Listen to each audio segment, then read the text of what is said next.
Hi children, good morning. Welcome back to our session. How is your work going on, children? No students are coming to show the homeworks. Are you watching the videos? You are 10th standard children. You will be having the public examination. Be careful. Concentrate on your studies. Okay? Yes. So, what is our last chapter? Last chapter which we have done. That is light, reflection and refraction. We have completed that chapter. Then next chapter is about the sources of energy. So today let me start our new topic. That is the chapter 14, sources of energy. Sources of energy. That means in your previous classes we have learnt about the different types of energies. What is that? Potential energy, kinetic energy, is it? Then about solar energy. Have you studied children about the solar energy? Chemical energy, is it? So these are the sources already which you have studied in your previous classes. Then now, that means we are having various types of energy. Why we are not at all concentrating on that sources of energies? What is that, madam? You can ask. For example, if I drop a plate or this one, anything, we can hear the sound. That means when it is in my hand, it is in the potential form. When I dropped, that means if I use some of the force or energy, it falls down and it makes the sound. That means converted into the moving. Moving energy is nothing but chemical energy, and also it got the sound for us. Is it? Sound energy also we can see here. Then if you take a candle means it's nothing but wax. If you light it, it is converted into the light energy and as well as heat energy. That means the conversion of energy, it is happening here. That means the energy we can convert from one form to the another form, but we cannot destroy it. What is this process called? Law of conservation of energy. Is it? Have you remembered? Yes. So according to the law of conservation of energy, neither be created nor be destroyed. Then we can convert from one form to the another form. Yes, children.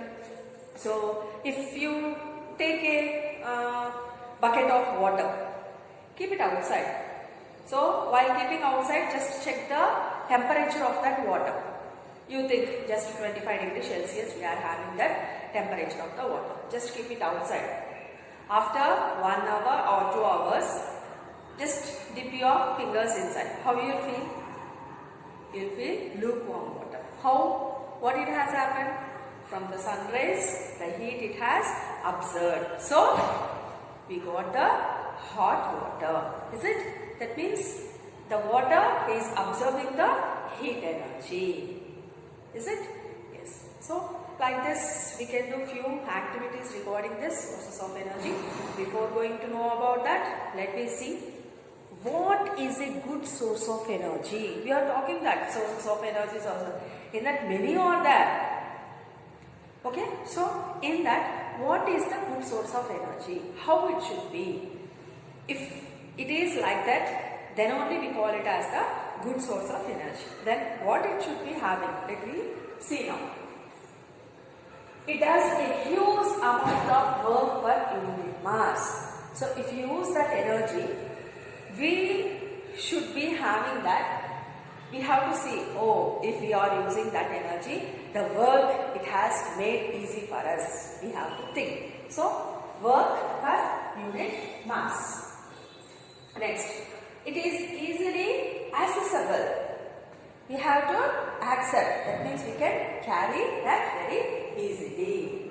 It is easy to store, transport, and it is economical.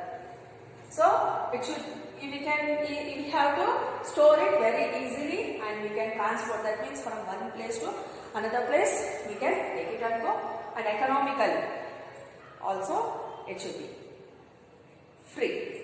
Like that If it is there, then only we can say that source of energy is good. Then, what is a good fuel? How can we say that fuel which we have taken, it has the good fuel? A good fuel is one which is cheap. It should be cheap, easily available, easy to handle, transport, has proper ignition temperature and high calorific value. So, what and all? It should be, for a good fuel means, it should be cheap, easily available, easy to handle, transport, has proper ignition temperature and high calorific value. If these and all is there, we can call it as it is a good fuel. For this good fuel, we can take the examples for coal, oil and the natural gas. So, what are those? Coal, oil and natural gas. We can take the example for the good fuel. Next, let me go for the sources of energy is divided into the two types. That is conventional sources of energy, non-conventional sources of energy. How many? Conventional sources of energy, non-conventional sources of energy. This one already you have learned in your previous classes. How? Maybe not this word. These conventional sources of energy also called as non-renewable sources of energy. Yes, now you got the idea, I think. Is it? Yes. So, non-renewable sources of energy is nothing but conventional sources of energy. Non-conventional sources of energy is nothing but renewable sources of energy. Then, in this conventional, once again it has divided into the two types. That is commercial, non-commercial. The examples for the commercial are coal, petroleum, electricity, natural gas. Non-commercial, firewood, straw, dried, dung. Firewood means it will be a big logs children. Straw means like sticks. And you know the dried dung which by the animals we will make like a what is that? Animals, buffaloes or the cow dung we are going to mix with the husk and keep into the walls. It's nothing but the cow dung. So these are the examples for the non-commercial energy. Then next let me go for the non-conventional sources or renewable sources of energy. So in this bioenergy, solar energy, wind energy, tidal energy, energy from the urban waste. Now we know in our Chintamani outskirts all the garbage it is going to throw there. By using of that they are planning to convert this as the bio waste energy. That only here we call it as the energy from the urban waste. Now let me see what do you mean by the conventional sources. Now let me see what do you mean by the conventional sources of energy. The source of energy which have been in use since a long time is known as conventional sources of energy. What's that, children? The source of energy which have been in use since for a long time. For example, coal, petroleum, natural gas, etc. These and all belongs to the conventional sources of energy. Then what do you mean by non-conventional sources of energy? These are renewable, easily available, eco-friendly, pollution-free. See, what is that? What are non-conventional sources of energy? These are renewable, easily available, eco-friendly, pollution-free. For example, solar energy, wind energy, tidal energy, bioenergy. These are all the examples for the non-conventional sources of energy. Energy consumption is a huge part of our daily lives. We eat with energy. We travel with energy. We work with energy. And we even flirt with energy. does all of this energy come from? Today we gather most of our energy from coal, oil and natural gas, also known as fossil fuels. Additionally, we gather energy from biomass, nuclear and renewables. Fossil fuels consist of extracted decomposed organisms and plants that existed millions of years ago.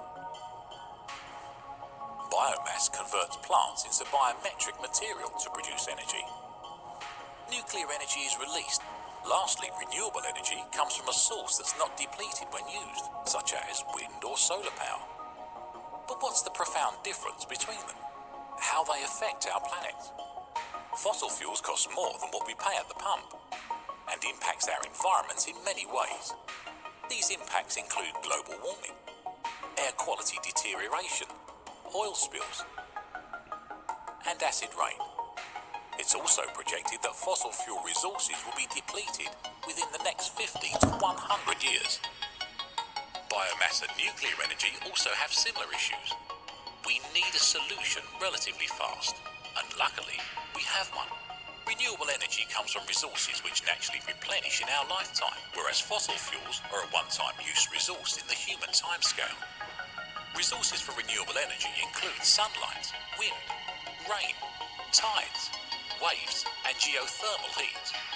The best part is that we don't need to compromise our planet to harness it, nor do we have to rely on other nations for these resources, which history has shown to be a contributor to war, famine and political instability.